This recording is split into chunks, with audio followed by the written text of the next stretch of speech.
Something has changed on the streets of Northern Virginia and Washington, D.C. in recent years, and no, it is not just the crime and the homelessness. It is a new type of vehicle with those distinct headlights, the Rivian R1S SUV. Now, suddenly, I swear I am seeing these things everywhere as they come out of thin air. It reminds me of seeing Teslas in San Francisco like a decade ago. Is it the next Tesla? What does it say about the state of electric vehicles in the US? And how does it fit now into the war for manufacturing, production, and price in the global market? Now, personally, I've always been suspect of Rivian after the rumblings of their cost structure, and that seemed insane to me, especially with a recent expose by the Wall Street Journal.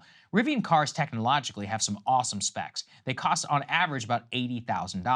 Now that's a high price tag for sure, but in a world where the average new car costs $50,000, it's not that crazy for an electric and a premium SUV product. What really stunned me though is this: for every single car that Rivian sells, on average, it is losing, I repeat, losing $33,000. The company has raised approximately $18 billion in cash in 2021 with a promise to be the Tesla of trucks and SUVs, and it is now, in a matter of just 2 years, blown through $9 billion and production of only 65,000 vehicles. I don't say this to bash Rivian. I want them and many new electric car companies to succeed, but the pitfalls the company faces highlight some of the major supply issues that I've tried to bring attention to for EVs on this show. Consider that with the astronomical loss now of nearly $9 billion and 33 grand per vehicle, the company's single US factory is still only producing 1/3 of its build capacity, and it's on track to produce only about 50,000 more cars this year. The current burn rate is about $4 billion per quarter, even after the sales on cars are factored in. What really stunned me, though, about Rivian was how atypical it actually is when you look at other non-Tesla electric makers in the US. Take Ford, for example, for some of the best big three EVs on the market, and yet Ford is taking a loss of nearly $60,000 per electric vehicle sold, per the latest data that the company published. Total losses for the company on electric vehicles just this year total some 4.5 billion, with the Ford Model E alone representing 1.8 billion in losses. Now, the losses predominantly are located in upfront costs associated basically with the startup within a major company, and they demonstrate really the difficulty of getting electric vehicles to mass market. Stellantis and GM do not publish specific EV losses per vehicle, but there's no indication they've somehow secretly discovered magic and are not running similar deficits that other car makers are. Others, though, may give us a sense of how common these losses appear to be. Take the luxury EV maker Lucid, which was billed as a major competitor to the Tesla Model S. The company is currently posting $500,000 losses per vehicle, with second quarter results showing $150 million in revenue for just 1,400 vehicles sold in 3 months. Back of the napkin math, factoring in their net loss of $764 million, suggests the $500,000 loss on car that still only costs between 80 to 250 grand. Now, seriously, there's a big success story missing from this, and of course, that is the path to victory that all these car makers want: the Tesla.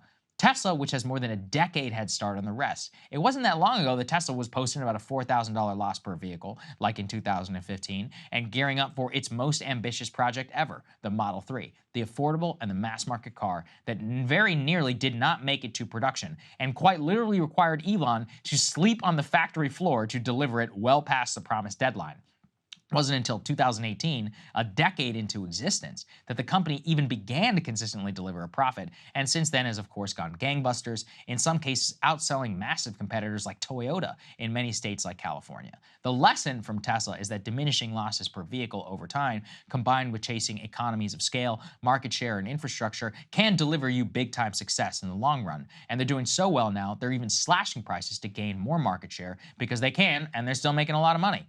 The big elephant in the room, though, is not just for non-Tesla US companies, is chasing market share here and abroad, especially with Tesla and all others versus China, specifically Chinese maker BYD. BYD doesn't just have consumer cars sold. They don't have consumer cars sold here in the US. They probably never will because of US-China relations. But abroad, they are a juggernaut to be reckoned with. I've seen a few in the last year or so in my travels, and it pains me to admit they both look cool and they are selling very well. In fact, for the third quarter, BYD has officially reached Tesla status, selling a comparable 431,000 electric vehicles worldwide. Already, it is the top EV seller outside of China in key countries like Australia, Sweden, Thailand, and even Israel. The company is the purest distillation of the Chinese model. You steal, with assistance, all of the IP of every major automaker in the world. You use government cash and protectionism to refine the company over decades. You vertically integrate it. They produce then a product that actually genuinely rivals most competitors, and in some cases is even better.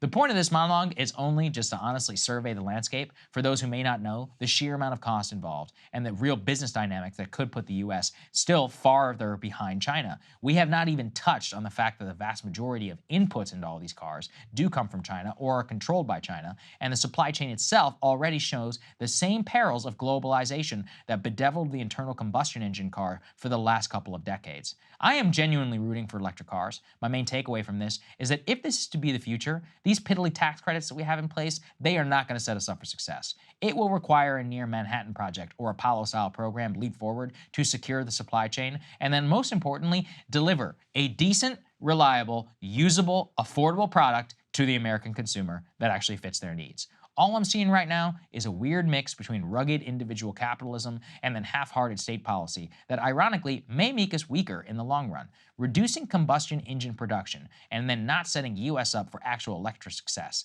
It's time, though, to get real if we want to win. I'm curious what you think, Krystal. Hey guys, obviously I had a lot of thoughts on what Saagar had to say there. So if you want to see my thoughts on this monologue and every other Saagar monologue, make sure you subscribe at breakingpoints.com.